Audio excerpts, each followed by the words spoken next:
जिस वक्त पे चुनाव आयोग अपनी मनमानी पे उतर चुका था, जिस वक्त पे वो तमाम सबूतों को दरकिनार करते हुए प्रोपेगेंडा वाले फैक्ट चेक कर रहा था, जिसके लूपहोल्स भी लगातार पकड़ में आ रहे थे, उसी वक्त पे सीजेआई बीआर गवई से काफी उम्मीदें एक बार फिर उठ खड़ी हुई हैं, लग गई हैं पूरे देश की। सीजेआई बीआर गवई ने कल एक फैसला सुनाया और सुप्रीम कोर्ट के 1952 के उस फैसले को बदल दिया, जो फैसला हर बार रोड़ा बन जाता था चुनाव आयोग और न्यायपालिका के बीच में। एक ऐसा फैसला 1952 का, जिस फैसले की वजह से सुप्रीम कोर्ट हो, हाई कोर्ट हो, निचली अदालतें हो, सेशन कोर्ट्स हो, कोई भी कोई कार्रवाई नहीं कर सकते थे, इंटरफेयर नहीं कर सकते थे चुनाव की नोटिफिकेशन जारी होने के बाद चुनाव आयोग के किसी भी फैसले पर।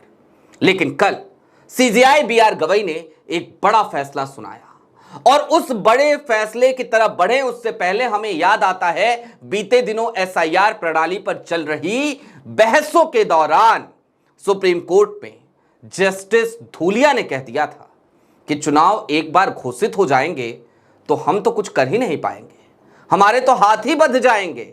यह स्टेटमेंट था जस्टिस धूलिया का, यानी कि वो इस बात को लेकर आशंकित थे कि यदि बार बार टाइम बाई होता रहा तो फिर हमारे पास करने के लिए कुछ नहीं रह जाएगा और लोकतंत्र भेंट चढ़ जाएगा नियमों के, कायदे कानूनों के और सुप्रीम कोर्ट के 1952 के उस फैसले के। तो क्या था वो 1952 का फैसला और कैसे सीजेआई बीआर गवई ने सुप्रीम कोर्ट में भरी अदालत में चुनाव आयोग की मनमानी पकड़ ली, कैसे उन्होंने जरूरी समझा कि 1952 के फैसले को बदलना जरूरी है ताकि हम बीच चुनाव भी इंटरफेयर कर सकें, और फिर उन्होंने क्या नया फैसला सुना दिया और कैसे ज्ञानेश कुमार हो, प्रधानमंत्री नरेंद्र मोदी हो, अमित शाह साहब हो, सबके चेहरे पर हवाइयां कल जरूर उड़ी होंगी और गोदी मीडिया को टास्क दे दिया गया कि इस खबर को कहीं चलाना नहीं, कहीं बताना नहीं, कहीं दिखाना नहीं, तो खबर दबा दी गई। नमस्कार, मैं स्वप्निल और आप मुद्दा देख रहे हैं। दोस्तों, कल की तारीख काफी ऐतिहासिक तारीख थी और इतिहास में इस तारीख को दर्ज किया जाएगा। 1952 में सुप्रीम कोर्ट ने एक फैसला सुनाया था, जिस फैसले की वजह से चुनाव के नोटिफिकेशन जारी होने के बाद अदालतों के हाथ बच जाया करते थे। यह मामला मद्रास का था। मद्रास का एक विधानसभा का प्रत्याशी, उसके नामांकन को रिटर्निंग ऑफिसर ने खारिज कर दिया था, जिसके बाद 1952 में वो मद्रास हाई कोर्ट पहुंचते हैं। उनका नाम होता है पुन्नू स्वामी। लेकिन मद्रास हाई कोर्ट सीधे तौर पे यही कहती है कि चुनाव के नोटिफिकेशन जारी हो चुके हैं, लिहाजा अब हम कोई इंटरफेयर नहीं करेंगे।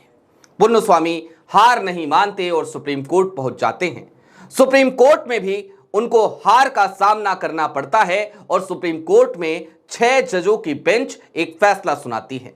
वो मद्रास हाई कोर्ट के फैसले को अपहोल्ड यानी कि बरकरार रखती है और कह देती है कि जनाब कुछ नहीं हो सकता, क्योंकि मद्रास हाईकोर्ट ने जो कहा बिल्कुल ठीक कहा, हम अक्षरशः उसके साथ खड़े हैं, हम कुछ नहीं कर सकते, नोटिफिकेशन जारी हो चुका है और नोटिफिकेशन जारी होने के बाद अदालतें कुछ नहीं करेंगी। सुप्रीम कोर्ट का फैसला था और सुप्रीम कोर्ट का हर फैसला अपने आप में एक कानून बन जाता है। लिहाजा आज की तारीख तक लगातार जब कभी भी ऐसा कोई मामला आया जहां पर चुनाव आयोग फंसता हुआ नजर आया किसी भी मामले में, लेकिन चुनाव की नोटिफिकेशन जारी हो चुकी थी, तो अदालतें यही कह दिया करती थी उसी फैसले का जिक्र करते हुए कि देखिए 1952 का फैसला है, हम कुछ नहीं कर सकते। लेकिन कल की तारीख आई, उत्तराखंड का एक मामला सुप्रीम कोर्ट में पहुंचा और संयोग ऐसा कि वो मामला किसी और की बेंच ने नहीं बल्कि जस्टिस बीआर गवई की बेंच ने अपने पास ही रख लिया। जाहिर सी बात है, बीआर गवई ही तो ये तय करते हैं, क्योंकि वो चीफ जस्टिस ऑफ इंडिया है, तो वही तमाम जजों के रोस्टर तय करते हैं। वही ये तय करते हैं कि किस मामले की सुनवाई कौन सा जज और कौन सी बेंच करेगी। तो सीजेआई गवई ने इस मामले को अपनी बेंच में लिस्ट किया और फिर एक फैसला सुनाया। लेकिन सबसे पहले जान लीजिए कि यह मामला क्या था। उत्तराखंड में चल रहे हैं पंचायत के चुनाव और पंचायत के चुनाव में लगातार किरकिरी हो रही है निर्वाचन आयोग की। और इन सब के दरमियान एक प्रत्याशी हैं, एक पंचायत की, उनका नाम है सीता मनवाल। सीता मनवाल का नामांकन रजिस्ट्रार ने खारिज कर दिया था। रजिस्ट्रार ने नामांकन खारिज किया तो सीता मनवाल ने हार नहीं मानी। सीता मनवाल कांग्रेस समर्थित प्रत्याशी थी और उनका नामांकन खारिज होते ही भारतीय जनता पार्टी का प्रत्याशी निर्विवाद रूप से चुनाव जीत चुकी थी। लेकिन सीता मनवाल रिटर्निंग ऑफिसर के उस फैसले को चैलेंज करते हुए नैनीताल हाईकोर्ट पहुंच जाती हैं। नैनीताल हाईकोर्ट इस मामले में इंटरफेयर भी करता है और रिटर्निंग ऑफिसर के फैसले को रद्द कर देता है, जिसके बाद उनके सामने खड़ी भारतीय जनता पार्टी की समर्थित प्रत्याशी सीधे तौर पे सुप्रीम कोर्ट पहुंचती हैं और वो ये कहती हैं कि देखिए गलत हो रहा है मिलॉर्ड, और गलत ये हो रहा है कि नोटिफिकेशन जारी होने के बाद रिटर्निंग ऑफिसर के फैसले को कैसे रद्द किया जा सकता है, अदालतें कैसे रद्द कर सकती हैं, जबकि 1952 में पुन्नुस्वामी वाले मामले में सीधे तौर पर अदालत ने एक सीमा रेखा खींच रखी है। सुप्रीम कोर्ट ने ही खींच रखी है, आपने ही खींच रखी है मिलॉर्ड, कि अब नोटिफिकेशन जारी होने के बाद हमारे हाथ बंध गए, हम कुछ नहीं करेंगे। बी.आर. गवई ने इस मामले को बड़ी गंभीरता से सुना और उसके बाद अपना फैसला सुनाया, और जो फैसला सुनाया वो फैसला भारी पड़ गया ज्ञानेश कुमार साहब पर, चुनाव आयोग पर, क्योंकि सीजेआई बी.आर. गवई ने सीधे तौर पे ये कह दिया इस बात को कि देखिए अब हम इंटरफेयर करेंगे। और इंटरफेयर करते हुए उन्होंने ना सिर्फ 1952 का वो फैसला पलट दिया, बल्कि नैनीताल हाईकोर्ट के फैसले को अपहोल्ड किया, बरकरार रखा और कह दिया सीता मनवाल का नामांकन रद्द नहीं होगा, वो चुनाव लड़ेंगी।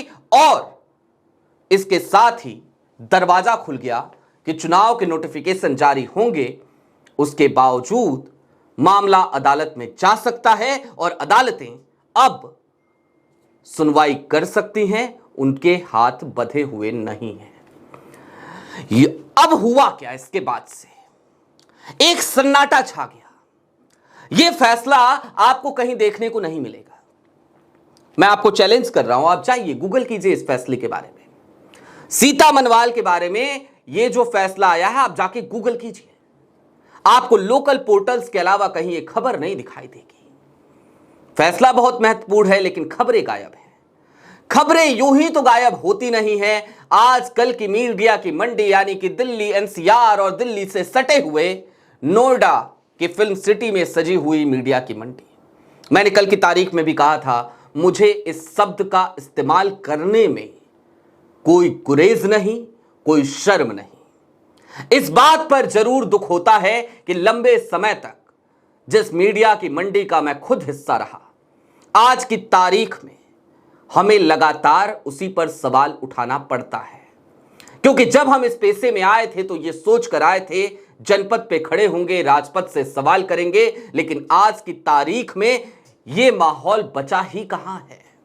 लिहाजा स्वतंत्र रूप से काम करने की इच्छा लिए हुए तमाम लोग डिजिटल दुनिया पर आकर अपनी आवाज उठा रहे हैं, सत्ता से सवाल कर रहे हैं।